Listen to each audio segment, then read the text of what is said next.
नमस्कार दोस्तों, आप सभी का मेरे YouTube चैनल में एक बार फिर से बहुत बहुत स्वागत है।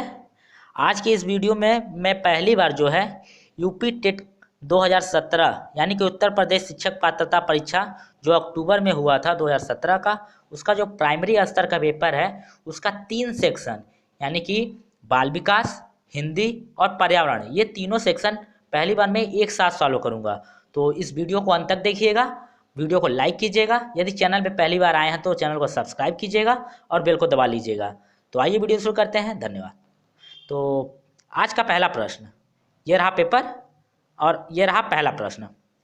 सीखने की वह अवधि जब सीखने की प्रक्रिया उन्नति नहीं होती है कहलाती है। जैसा कि आप सभी लोग जानते हैं, पहला भाग जो होता है बाल विकास और शिक्षण शास्त्र का होता है। तो उसका पहला प्रश्न है, सीखने की वह अवधि जब सीखने की प्रक्रिया उन्नति नहीं होती है कहलाती है। सीखने का वक्र, सीखने का पठार, स्मृति या फिर अवधान।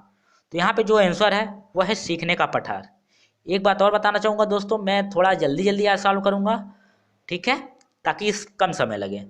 अगला प्रश्न है, बुद्धि लब्धि निकालने का सूत्र होता है। तो बुद्धि लब्धि निकालने का जो सूत्र होता है वो होता है IQ बराबर मानसिक आयु बटे वास्तविक आयु गुणे 100। यानी कि जो ऑप्शन 3 में हमें दिखाई दे रहा है वो सही होगा। बढ़ते हैं तीसरे प्रश्न की तरफ। तीसरा प्रश्न है, सीखने सीखने में प्रयास व भूल के सिद्धांत का प्रतिपादन किसने किया। ऑप्शंस हैं कोहलर, पावलोव, थॉर्नडाइक या फिर गेस्टाल्ट।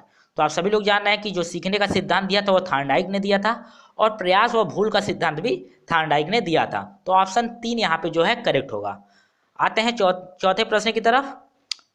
यदि आपको वीडियो क्लीन नहीं दिखाई दे रहा तो आप अपनी वीडियो की क्वालिटी थोड़ी सी बढ़ा लीजिएगा। चौथा प्रश्न है, सामान्य संयुक्त कोशिका में गुणसूत्रों के जोड़े होते हैं 22, 23, 24 या उपयुक्त में से कोई नहीं। तो यहाँ पे जो आंसर सही है वो है 23। अगला प्रश्न है, क्रिया प्रसूत अनुबंधन सिद्धांत का प्रतिपादन किसने किया। हल ने, थॉर्नडाइक ने, हेगार्टी ने या फिर स्किनर ने। तो क्रिया प्रसूत अनुबंधन सिद्धांत का जो प्रतिपादन किया था BF स्किनर या फिर कभी कभी लिखता है फ्रेडरिक स्किनर। तो यहाँ पे जो आंसर है वो चौथा ऑप्शन करेक्ट होगा। आते हैं छठे नंबर प्रश्न की तरफ। कोहलर निम्न में से किससे संबंधित है। अभिप्रेरणा का सिद्धांत, विकास का सिद्धांत, व्यक्तित्व का सिद्धांत या फिर अधिगम का सिद्धांत। तो जैसा कि आप सभी लोग जान रहे हैं कि कोहलर ने अधिगम का एक बहुत महत्वपूर्ण सिद्धांत दिया था जिसे हम अंतर्दृष्टि का सिद्धांत, सूझ का सिद्धांत, समग्र विकास का सिद्धांत या फिर पूर्णाकृति का सिद्धांत, इन सभी नामों से जानते हैं। तो यहाँ पे ऑप्शन 4 जो है अधिगम का सिद्धांत करेक्ट हो गया है। अगला प्रश्न, बुद्धि के तरल क्रिस्टलीय प्रतिमान के प्रतिपादक कौन है। ऑप्शंस हैं कैटल, थॉर्नडाइक, वर्नन या फिर स्किनर। तो बुद्धि के तरल क्रिस्टलीय प्रतिमान के जो प्रतिपादक हैं वो हैं कैटल।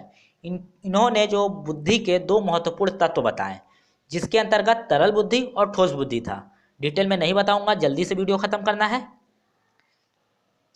अगला प्रश्न, शिक्षण हेतु मानसिक उद्वेलन प्रतिमान का प्रयोग निम्न में से किसके सुधार हेतु किया जाता है। समझ, अनुप्रयोग, सृजनात्मकता या फिर समस्या समाधान।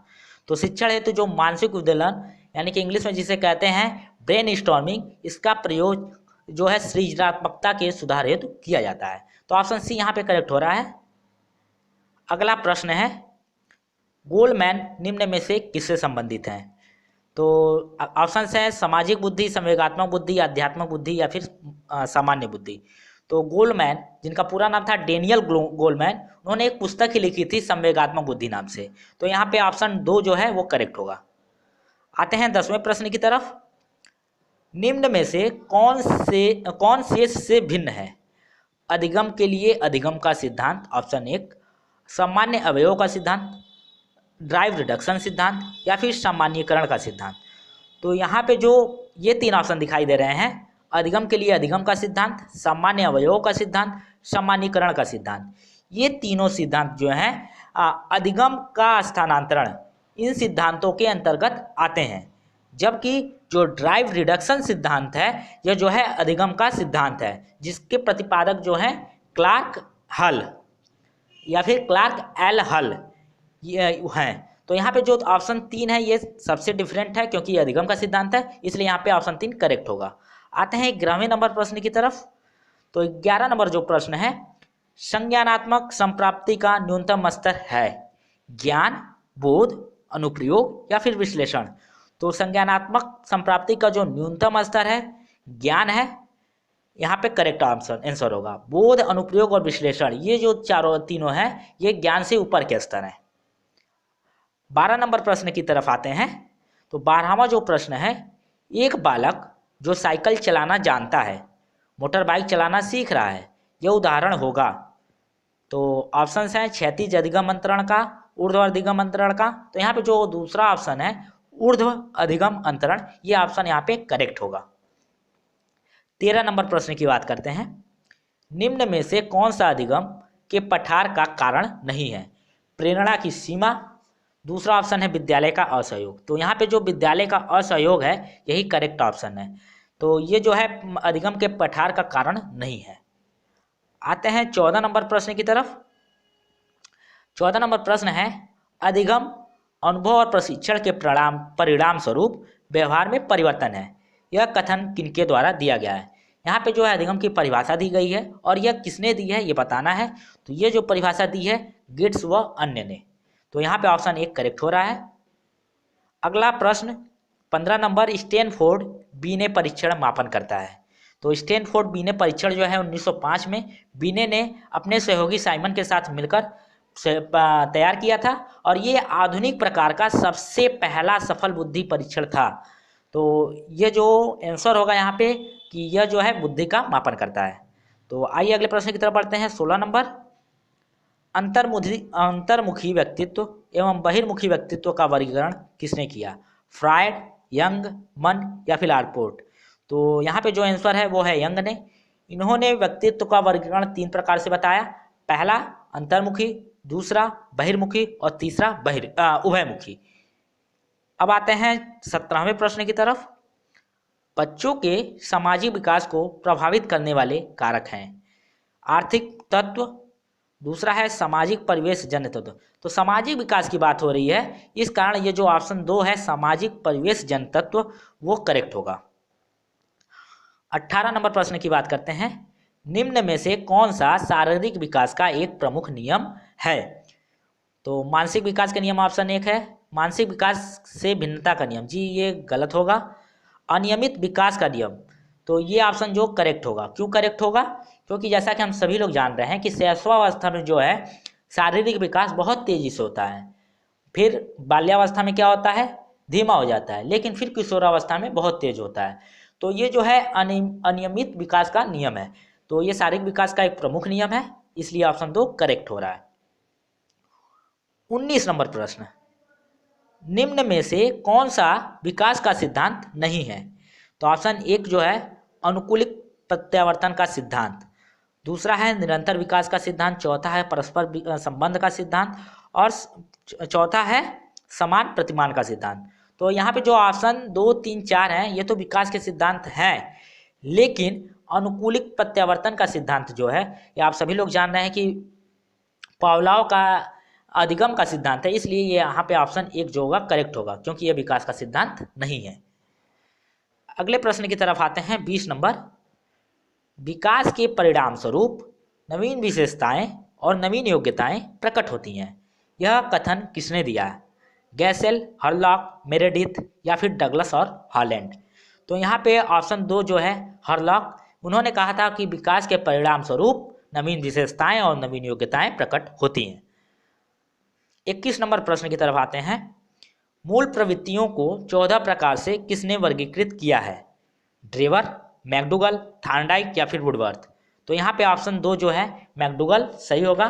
जैसा कि आप सभी लोग जान रहे हैं कि मैकडूगल ने 14 मूल प्रवृत्तियां बताई और उनसे जुड़े हुए 14 मूल संवेग भी बताए थे। तो यहाँ पे मैकडूगल सही हो गए। आते हैं 22 नंबर प्रश्न की तरफ। किसी दूसरी वस्तु की अपेक्षा एक वस्तु पर चेतना का केंद्रीकरण अवधान है। तो अवधान की यह परिभाषा किसने दी थी? यह कथन हमें बताना है। तो यहाँ पे जो ऑप्शन करेक्ट है वो है डम्बिल का। डम्बिल के अनुसार यह कथन दिया गया है। आते हैं 23 नंबर प्रश्न की तरफ। 23 नंबर जो प्रश्न है, निम्न में से कौन सा सीखने के मुख्य नियमों में शामिल नहीं है? तो जैसा कि आप सभी लोग जान रहे हैं, थार्नडाइक ने जो है सीखने के मुख्य नियम दिए, जिनमें उन्होंने 3 मुख्य नियम और 5 गौण नियम दिए। तो जो 3 मुख्य नियम थे, तत्परता का नियम, अभ्यास का नियम और प्रभाव का नियम, ये तीनों थे। जो यहाँ पे ऑप्शन 3 दिखाई दे रहा है, यह गौण नियम जो 5 थे उनमें से एक है। तो यहाँ पे ऑप्शन 3 हमें टिक करना है, क्योंकि हमें वो पूछा गया था कि जो मुख्य नियम में शामिल नहीं है। तो जो तीसरा है ये गौण नियम में है, इसलिए ये मुख्य नियम में शामिल नहीं है। तो आते हैं हम 24 नंबर प्रश्न की तरफ। 12 वर्ष से 16 वर्ष के बच्चों के लिए हिंदी में डॉक्टर एस जलोटा ने कौन सा परीक्षण प्रतिपादित किया है?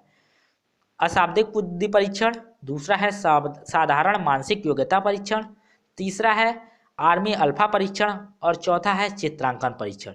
तो यहाँ पे जो ऑप्शन 2 है साधारण मानसिक योग्यता परीक्षण, यह डॉक्टर एस जलोटा ने तैयार किया था 12 वर्ष से 16 वर्ष के बच्चों के लिए।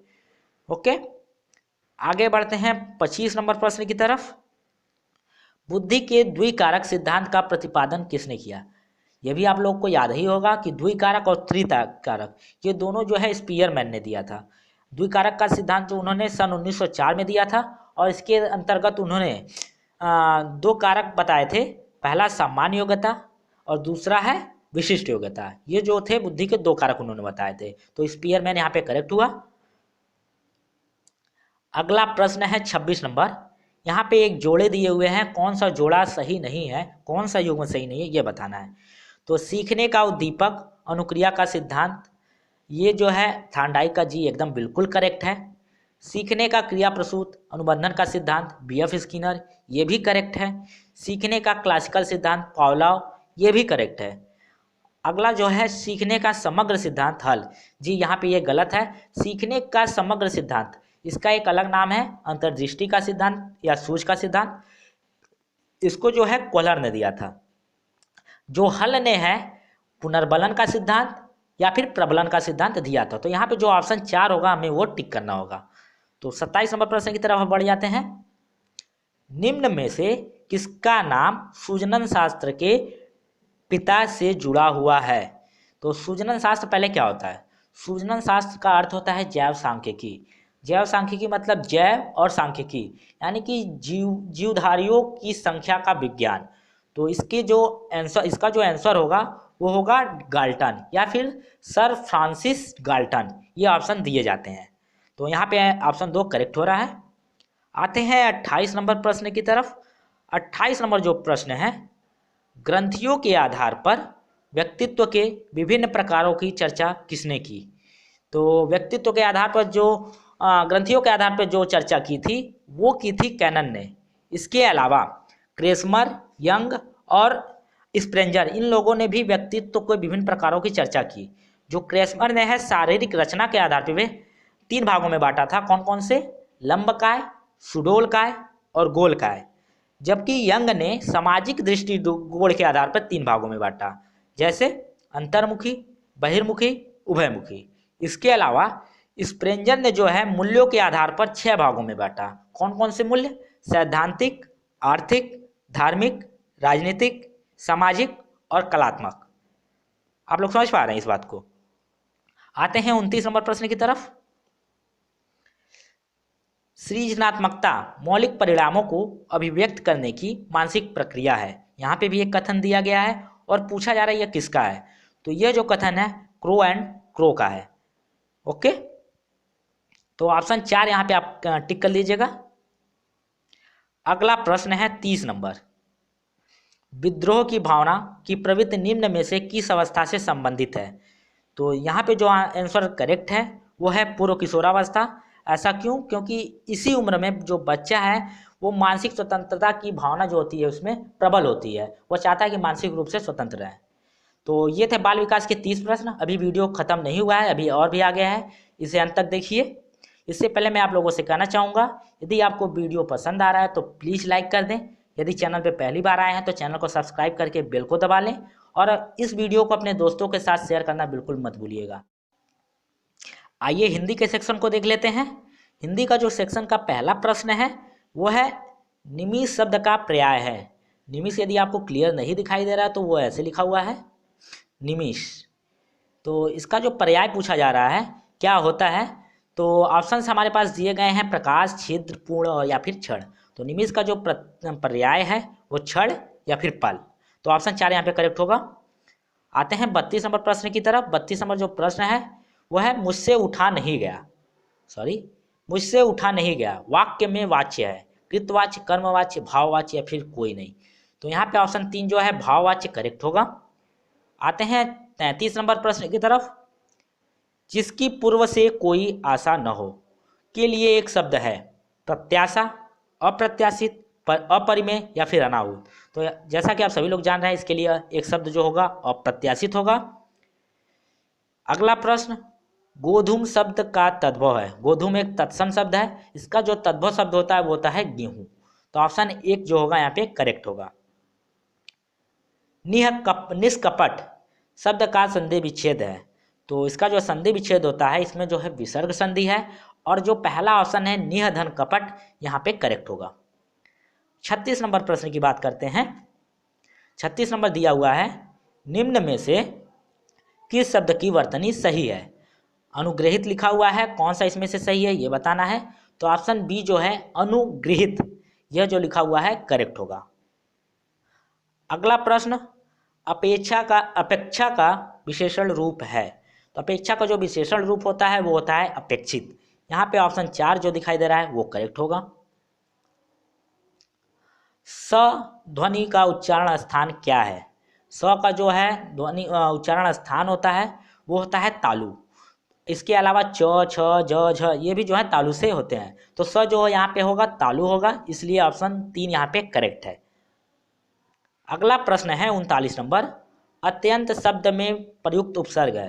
तो इसमें जो उपसर्ग है वो है अति, और जो प्रत्यय है वो है अंत। तो इसलिए यहाँ पे जो आंसर होगा वो होगा चौथा ऑप्शन अति सही होगा। अगला प्रश्न, उपत्यका का अर्थ है। उपत्यका का जो अर्थ होता है वो होता है पर्वत के पास की भूमि, यानी कि यहाँ पे जो चौथा ऑप्शन है वो करेक्ट होगा। अगला प्रश्न है 41 नंबर। अंग का उच्चारण स्थान होता है। अंग का जो उच्चारण स्थान होता है वो होता है नासिक्य, क्योंकि यह पंचमाक्षर है। अंग, इय, अण, न ये सभी जो हैं नासिक्य होते हैं। अगला प्रश्न 42 नंबर। 4 गज मलमल में कौन सा विशेषण है। संख्यावाचक, गुणवाचक, परिमाणबोधक या फिर सार्वनामिक। तो यहाँ पे जो ऑप्शन 3 है परिमाणबोधक वो करेक्ट होगा। अगला प्रश्न है 43 नंबर। शीश का तत्सम रूप क्या होता है। शीश का जो तत्सम रूप होता है शीर्ष होता है। हिंदी के सेक्शन में मुझे बहुत ज़्यादा डिटेल बताने की आवश्यकता नहीं है। चौराहा शब्द में समास है। चौराहा शब्द में यानी कि 4 रास्तों का समाहार, 4 रास्तों का समाहार, इसमें अंक भी आया हुआ है, तो कौन सा समास होगा, द्विगु समास होगा, आप सभी लोग जान रहे हैं। अगला प्रश्न, आंख की किरकिरी होना, एक मुहावरा दिया गया, इसका अर्थ है। तो इसका जो अर्थ होता है वो होता है अप्रिय लगना। अगला प्रश्न है, आपको स्पष्ट रूप से बिल्कुल नहीं दिखाई दे रहा होगा क्योंकि मुझे नहीं दिखाई दे रहा है। यह जो प्रश्न मैं पढ़ देता हूं। निम्नलिखित में से मौखिक अभिव्यक्ति का रूप है। मौखिक अभिव्यक्ति पूछा जा रहा है। ऑप्शन है शुद्ध वर्तनी, सुलेख, श्रुतलेख या फिर आंसू भाषण। तो जो शुद्ध वर्तनी, सुलेख और श्रुतलेख यह जो है लेखन से संबंधित है, जबकि आंसू भाषण मौखिक अभिव्यक्ति से संबंधित है। इसमें जो है भाषणकर्ता को जो विषय है तुरंत दिया जाता है। तो यहाँ पे जो ऑप्शन 4 है करेक्ट होगा। हिंदी भाषा में कितनी बोलियां हैं। 47 नंबर जो प्रश्न है, हिंदी भाषा में कितनी बोलियां हैं। तो इसमें जो है 18 करेक्ट ऑप्शन होगा, 18 बोलियां हैं। अगला प्रश्न, भारतेंदु युग से निकलने वाली पत्रिका युग्म है। ऑप्शन है कविवचन सुधा, हिंदी प्रदीप, सरस्वती माधुरी, कल्पना ज्ञानोदय, नवनीत कादम्बनी। तो ऑप्शन 1 जो है कविवचन सुधा और हिंदी प्रदीप यह करेक्ट है। कविवचन सुधा का जो संपादक करता थे वो थे भारतेंदु हरिश्चंद्र, और हिंदी प्रदीप के बालकृष्ण भट्ट। आते हैं अगले प्रश्न की तरफ 49 नंबर। तद्भव पत्रिका के संपादक का नाम। लीलाधर जगुड़ी जी ये नहीं थे, विश्वनाथ प्रसाद तिवारी ये भी नहीं थे, हरे प्रकाश उपाध्याय ये भी नहीं थे, अखिलेश, जी हाँ, तद्भव पत्रिका के संपादक जो हैं अखिलेश जी थे। आइए अब आगे बढ़ते हैं अगले प्रश्न की तरफ। 12 बरस लो कुकर जीवे और 13 लो जिए सियार, यह पंक्ति किसकी है? तो यह जो पंक्ति है सबसे पहले मैं बता दूं, परमाल रासो, जिसे आलाखंड के भी नाम से जाना जाता है, जिसकी रचना जो है जगनिक ने की थी, उससे ली गई है। तो यहाँ पे जो चौथा ऑप्शन है जगनिक, यहाँ पे करेक्ट होगा। अगला प्रश्न है, निम्नलिखित में से किस देश में हिंदी भाषा का प्रयोग लिखने एवं बोलने में किया जाता है? तो यहाँ पे जो आंसर है वो है मॉरिशस। 52 नंबर प्रश्न की बात करते हैं। सूरसागर किस भाषा की रचना है? अवधी, बुंदेली, ब्रज या फिर छत्तीसगढ़ी? सूरसागर की रचना सूरदास जी ने की थी और यह जो है ब्रज भाषा की रचना है। अगला प्रश्न, वीरों का कैसा हो बसंत कविता किसने लिखी है? तो वीरों का कैसा हो बसंत जो वीर रस की कवित्री हैं सुभद्रा कुमारी चौहान, इनकी एक और प्रमुख कविता है झांसी की रानी, बहुत प्रसिद्ध है। तो यहाँ पे जो ऑप्शन है सुभद्रा कुमारी चौहान, इन्होंने वीरों का कैसा हो बसंत लिखा हुआ है। अगला प्रश्न, निम्नलिखित में से कौन सी व्याकरण और वर्तनी से शुद्ध भाषा कहलाती है? साहित्यिक भाषा, प्रांजल भाषा, व्याकरणिक भाषा या फिर चौथा ऑप्शन है मानक भाषा? तो मानक भाषा यहाँ पे ऑप्शन जो है चौथा वो करेक्ट होगा। आते हैं 55 नंबर प्रश्न की तरफ।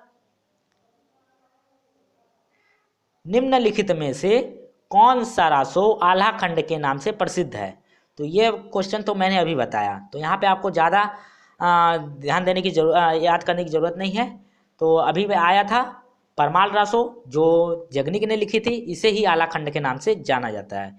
इसके अलावा यदि हम पृथ्वीराज रासो की बात करें तो इसकी जो रचयिता पूछे जाते रहे हैं चंद्रबरदाई, खुमान रासो के जो रचयिता हैं दलपत विजय और बीसल देव रासो के जो रचयिता हैं नरपति नाल। तो इनके भी रचयिता को याद रखिएगा, पूछे जाते रहे हैं। ये तो हो गए हिंदी का सेक्शन।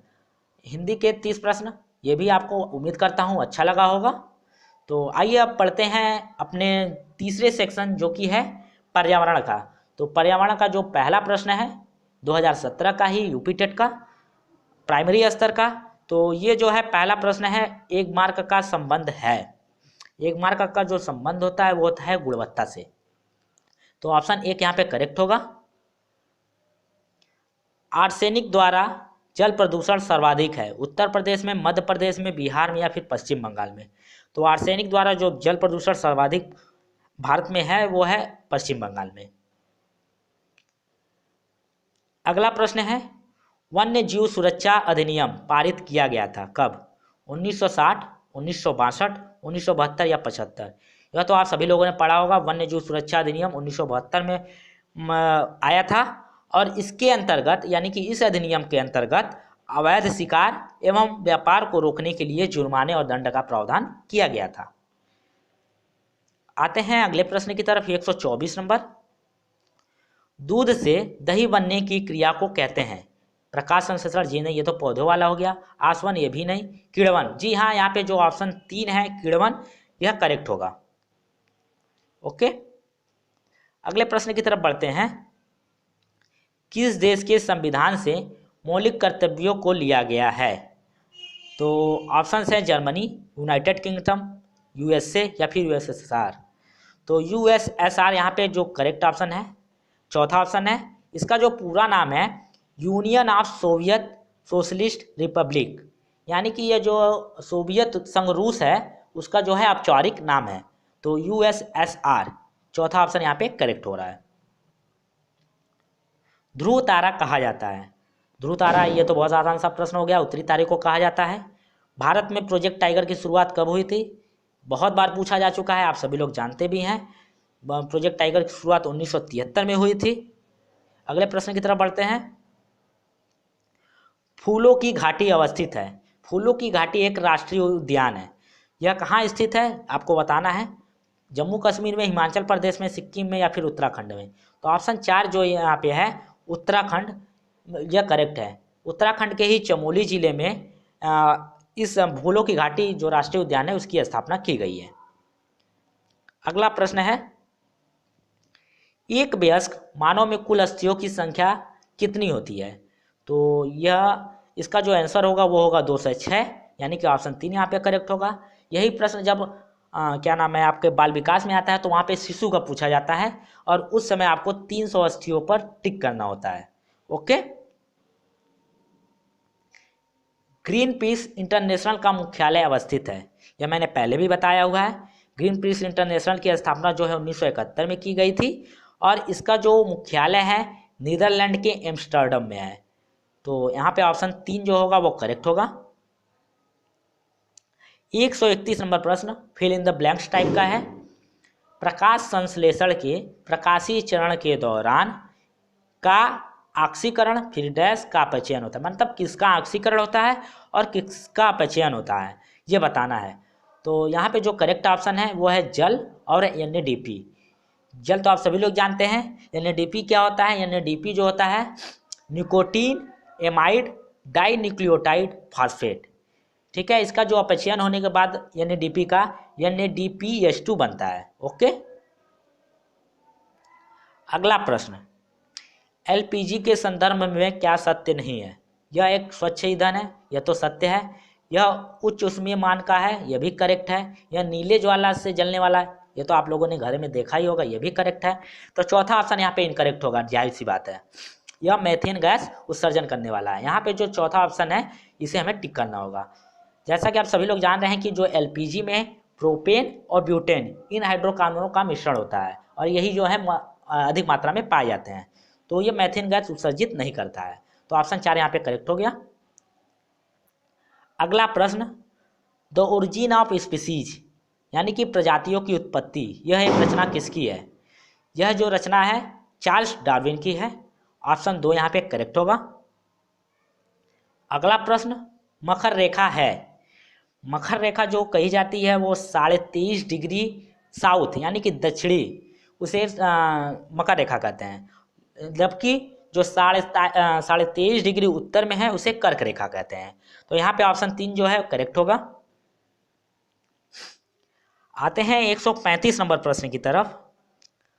अंतर्राष्ट्रीय न्यायालय का मुख्यालय अवस्थित है जेनेवा, हेग, न्यूयॉर्क या फिर पेरिस? अंतर्राष्ट्रीय न्यायालय का जो मुख्यालय है वो हेग में है।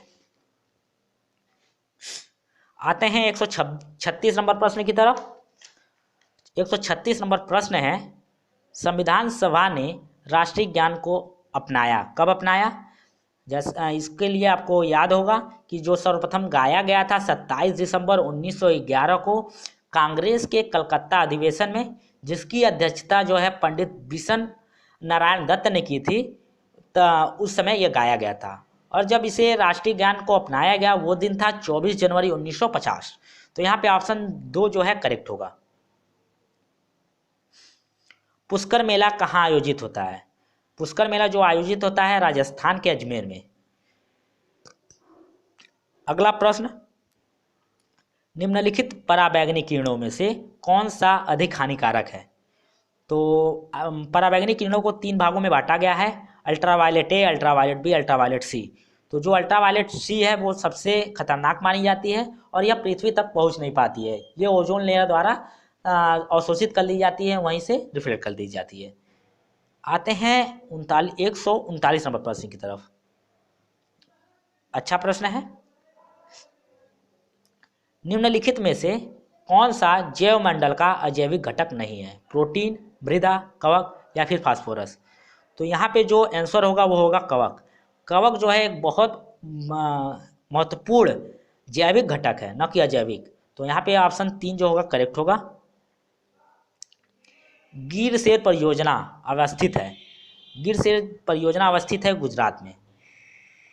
इसे जो है एशियाई शेरों का घर या फिर होम ऑफ एशियाटिक लायन इस नाम से भी जाना जाता है। इसकी स्थापना अभी आपको बताया 1973 में जो की गई थी। ओके। अगला प्रश्न, WWF से आशय है। WWF इसका जो पूरा नाम है हिंदी में विश्व वन्य जीव कोष, जबकि अंग्रेजी में वर्ल्ड वाइल्ड लाइफ फंड। इसकी स्थापना जो है 1962 में की गई थी और इसका जो मुख्यालय है वो ग्लैंड में है। ग्लैंड ये पूछा जाता है। और इसका प्रतीक चिन्ह कभी कभी पूछ लिया जाता है, जो कि है ज्वाइंट पैंडा, जो कि विलुप्त हो चुका है। इसलिए इसको अक्सर पूछा जाता है क्योंकि ये विलुप्त हो चुका है।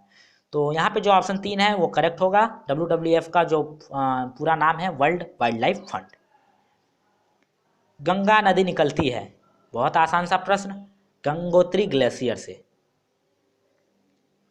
143 नंबर प्रश्न, भारत में निम्नलिखित में से कौन सी एजेंसी मुख्य रूप से प्रदूषण के मापन से संबंधित है? ग्रीन ट्रिब्यूनल, केंद्रीय प्रदूषण नियंत्रण बोर्ड, केंद्रीय जल आयोग, सर्वे ऑफ इंडिया। तो ऑप्शन 2 जो यहाँ पे है केंद्रीय प्रदूषण नियंत्रण बोर्ड, यह सही होगा। अगला प्रश्न है 144 नंबर, कोटोपैक्सी एक जागृत ज्वालामुखी है जो अवस्थित है सिसिली में, हवाई में, इंडीज में या फिर रॉकीज में। जो कोटोपैक्सी एक जागृत, जिसे सक्रिय ज्वालामुखी भी कहते हैं, यह जो है दक्षिण अफ्रीका के इक्वाडोर के एंडीज पर्वतमाला पे है। तो यहाँ पे जो ऑप्शन 3 होगा वो करेक्ट होगा। 145 नंबर प्रश्न की बात करें, तिब्बत की सांगपो नदी भारत में किस नाम से जानी जाती है? तो जो तिब्बत की सांगपो नदी है वो भारत में ब्रह्मपुत्र नाम से जानी जाती है। 146 नंबर प्रश्न पे आते हैं, घास भूमि क्षेत्र के पारितंत्र की खाद्य श्रृंखला में सबसे उच्च स्तर के उपभोक्ता होते हैं। तो जो सबसे उच्च स्तर के होते हैं वो होते हैं मांसाहारी। तो ऑप्शन 2 यहाँ पे होगा, करेक्ट होगा। वायुमंडल का प्रमुख स्तर जो पृथ्वी तल के नज़दीक है समताप मंडल, क्षोभ मंडल, मध्य मंडल या फिर आयन मंडल। तो यहाँ पे जो आंसर होगा क्षोभ मंडल होगा। क्षोभ मंडल जो है वायुमंडल का सबसे निचला स्तर है और इसी में समस्त वायुमंडलीय घटनाएं जैसे कि कुहरा, बादल, वर्षा, आंधी तूफान, बिजली कड़कना, पाला, ओस, ये सभी घटनाएं इसी में होती हैं। तो यहाँ पे ऑप्शन 2 होगा करेक्ट। आते हैं 148 नंबर प्रश्न की तरफ, संयुक्त राष्ट्र सुरक्षा परिषद में कितने अस्थायी सदस्य हैं? तो इसका जो आंसर है ये भी अब पता होगा आप लोग को, 5 अस्थायी सदस्य हैं। कौन कौन से हैं? अमेरिका, रूस, ब्रिटेन, फ्रांस और चीन। 149 नंबर प्रश्न, सरिस्का राष्ट्रीय उद्यान अवस्थित है पश्चिम बंगाल में, गुजरात में, राजस्थान में या फिर असम में? तो इसका जो आंसर होगा राजस्थान में। सरिस्का राष्ट्रीय उद्यान जो है राजस्थान के अलवर में स्थित है। अगला प्रश्न है, पारिस्थितिकी तंत्र में ऊर्जा का मुख्य स्रोत। यह तो एकदम बच्चों वाला प्रश्न है। इसका जो आंसर होगा सूर्य प्रकाश। यदि आपको वीडियो पसंद आया होगा तो प्लीज़ इसे लाइक कीजिएगा और अपने दोस्तों के साथ शेयर कीजिएगा। मैंने पहली बार इतना लंबी वीडियो बनाया है।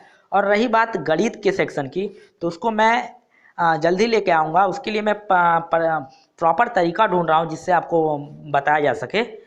और जो लोग चैनल पे पहली बार आए हैं, चैनल को सब्सक्राइब करके बेल नोटिफिकेशन आइकन को दबा लें, क्योंकि आपको इसी चैनल पे जो है सीटेट के लिए, वीडियो के लिए और सहायक शिक्षक भर्ती के लिए वीडियो और स्टडी मटेरियल प्रोवाइड कराए जाएंगे।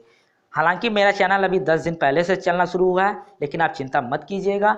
मैं आगे जो है यूपी टेट के लिए तो उतना कुछ नहीं कर पाया, लेकिन सीटेट, वीडियो और सहायक शिक्षक भर्ती जो है उसके लिए मैं पर्याप्त मटेरियल आपको प्रोवाइड करने की कोशिश करूँगा। तो आज के इस वीडियो में बस इतना ही। धन्यवाद।